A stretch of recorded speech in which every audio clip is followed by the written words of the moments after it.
Welcome back. جی break کے بعد ایک بار پھر سے خوش آمدید کہتے ہیں. آج سینئر وکیل لطیف کھوسا صاحب نے ایک انکشاف کیا اور وہ انکشاف یہ کچھ اس طرح سے سامنے آیا کہ صدر صاحب نے بانی پی ٹی آئی کو این آر او دے دیا ہے. اب یہ کیا کہانی ہے میرے خیال میں بخاری صاحب سے جان لیتے ہیں. بخاری صاحب یہ کس جو ہے اختیار کو استعمال کرتے ہوئے صدر صاحب نے یہ کیا اور کہا یہ جا رہا ہے کہ 14 اگست کو یہ ہوا ہے اور کسی کو کانوں کان اس کی خبر جو ہے وہ ہو نہیں سکی. پہلی بات تو یہ ہے کہ جتنی سادگی سے آپ نے یہ بیان فرمایا ہے اس کی میں داد نہ دوں گا تو اگر بڑی زیادتی ہو جائے گی. خیر یہی حال صدر صاحب کا بھی ہے. اچھا, صدر صاحب نے اب یہ فیصلہ کر لیا ہے کہ جو 2-2.5 ہفتے رہ گئے ہیں ان کے, کیونکہ 9 ستمبر کو انہوں نے رخصت ہونا ہے, وہ پتہ نہیں کیوں چاہتے ہیں یہ کہ وہ عزت دار طریقے سے نہ جائیں ایوان صدر سے. مطلب ہے ٹویٹ سے شروع ہو جائیں آپ. مجھے تو باقاعدہ شرم آ رہی ہے یہ بیان کرتے ہوئے کہ 2 ہفتے سے زیادہ وہ بل اپنے پاس 10 دن سے زیادہ رکھ کے بیٹھے رہے اور کسی سے نہیں کہا انہوں نے کہ ان کو واپس بھیج دیں. جب وہ قانون بن گیا تو پھر انہوں نے ایک ٹویٹ کے ذریعے معافی مانگی ان لیڈروں سے جو پھڑے گئے ہیں, جس کو پنجابی کہتے ہیں پھڑے جانا, جو پھڑے گئے انکلوڈنگ دا پارٹی چیف. بھائی اگر آپ نے اس بل پر دستخط ہی نہیں کیے ہیں اور وہ قانون نہیں بنا ہے تو پھر معافی کاہے کی مانگ رہے ہیں آپ؟ ایک دوسری بات یہ ہے کہ اب آپ نے دوسری حرکت فرما دی ہے. دیکھیں آپ کی اس حرکت نے کتنا بڑا نقصان پہنچایا ہے پی ٹی آئی چیف کی کاز کو, کہ جس مجرم کی سزا میں آپ تخفیف کرتے ہیں پاکستان یوم آزادی کے حوالے سے, آپ نے تسلیم کر لیا کہ جو اس کو سزا ہوئی ہے وہ ٹھیک ہے. تبھی تو آپ نے کمی کی ہے نا اس میں. So it's a sort of a confirmation that sentence is according to the law. میری بات کو سمجھنے کی کوشش کریں. میں کوشش کر رہا ہوں کہ میرے ناظرین بھی اس بات کو سمجھیں کہ جب صدر مملکت کسی قیدی کی سزا میں جس کو سزا ہو گئی ہوئی ہے تخفیف کرتے ہیں تو اس کا مطلب یہ ہے کہ وہ جو سزا ہے وہ جسٹیفائیڈ ہے, ٹھیک ہے.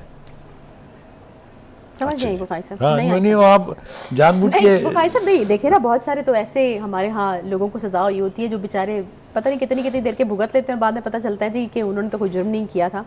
تو یہ ضروری تو نہیں ہے کہ مطلب سزا صحیح ہوئی بھی ہے اسی لیے تخفیف کی جا رہی ہے. تخفیف تو میرے خیال میں پھر اس میں تو کوئی وہ نہیں ہوتی, کسی بھی تفریق کے بغیر آپ تخفیف کرتے ہیں. وہ سب قیدیوں کی ہو جاتی ہے نا. میں ویسے جاننا چاہ رہی ہوں نالج کے لیے. وہ ایسے ہی ہے, یہ صرف ایک شخص کو نہیں دی ہے لیکن باقیوں کے ساتھ اس شخص کو شامل کرنا جو ہے وہ مزیدار بات ہے. اور دوسری بات یہ ہے کہ یہ جو خان صاحب ہیں پی ٹی آئی کے چیف, ان کا ایک بیانیہ تھا مر جائیں گے این آر او نہیں لیں گے.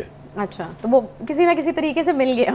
یہ کہنا چاہ رہے ہیں آپ؟ میں نہیں کہنا چاہ رہا, آپ سمجھ رہی ہیں کہ میں کیا کہنا چاہ رہا ہوں. ٹھیک ہے جی, ایک تو یہ بات ہوگی. دوسری بات یہ ہے کہ اس کا انکشاف بھی میرے خیال سے خاموشی سے چلتی رہتی بات تو کوئی حرج نہیں تھا.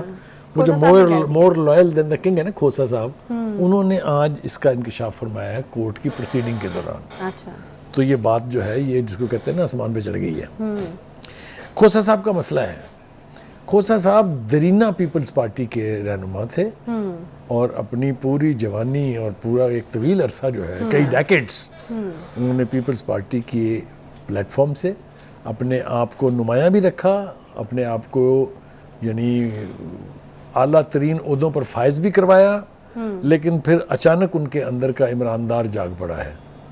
اب وہ یہ کوئی نئی ٹرم ہے؟ عمران دار ٹرم پہلے استعمال ہوئی تھی ججوں کے حوالے سے. اچھا, ٹھیک ہے, تو یہ جو ان کے اندر عمران دار جاگا ہے اس کے لیے وہ ان کسی بھی حد تک جانے کے لیے تیار ہیں. لیکن دس از ناٹ فار چیریٹی, یہ کوئی فری میں نہیں ہے یہ.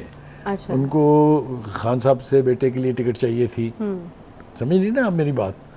تو یہ اب اپنے آپ کو جسٹیفائی کرنے کے لیے انہوں نے جو کچھ عدالت کے اندر بیان فرمایا ہے, جو کچھ انہوں نے جو ٹرائل جج تھا اس کی شان میں بیان فرمایا ہے, جو کچھ وہ اسلام آباد ہائی کورٹ کے بارے میں کہہ رہے ہیں, وہ ایک سیزنڈ پالشڈ سینئر وکیل سے آپ توقع نہیں کرتے ہیں. وہ پارٹی کے بالکل آلموسٹ کارکن بن گئے ہیں, وچ از ڈسکشن, کوئی اس کے اوپر دو رائے نہیں رکھ سکتا.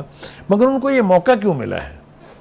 ان کو یہ موقع اس لیے ملا ہے کہ جو سب سے بڑے لائر تھے پی ٹی آئی چیف کے, خواجہ حارث, انہوں نے فائلیں شائلیں واپس کر کے اور یہ کہا ہے کہ جی میں اب مزید یہ فرض جو ہے وہ سر انجام نہیں دے سکتا.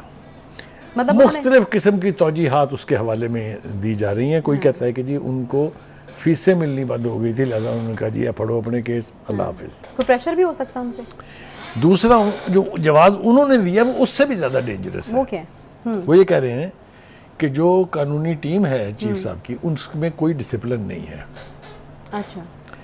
ہر ایک جو ہے وہ دوسرے سے زیادہ مور لائل دین دا کنگ ثابت کرنے پہ تلا ہوا ہے. اچھا. اچانک بابر اعوان صاحب واپس آ گئے ہیں, لندن گئے ہوئے تھے, آپ کو یاد ہے, وہ بھی اچانک بہت بڑے لائلسٹ بن کے نمودار ہوئے ہیں. تو خواجہ صاحب چونکہ بہت سینئر وکیل ہیں, عدالتیں جتنی بھی ہوں, چاہے ہائی کورٹ ہے چاہے سپریم کورٹ ہے, اس میں ان کا عزت اور احترام ہے, اس لیے کہ ان کے والد بھی وکیل تھے اور بہت پائے کے وکیل تھے.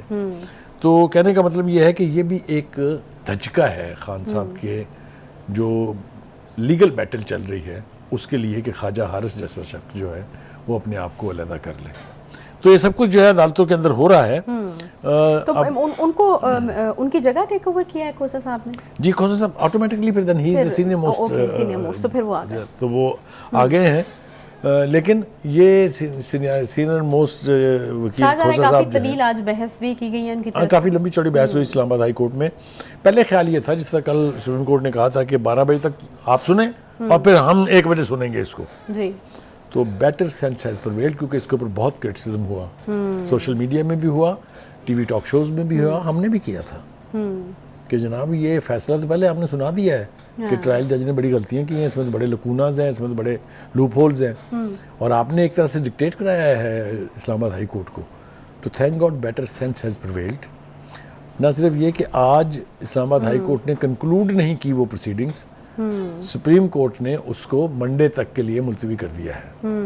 تو میں سمجھتا ہوں کہ it is an act of wisdom.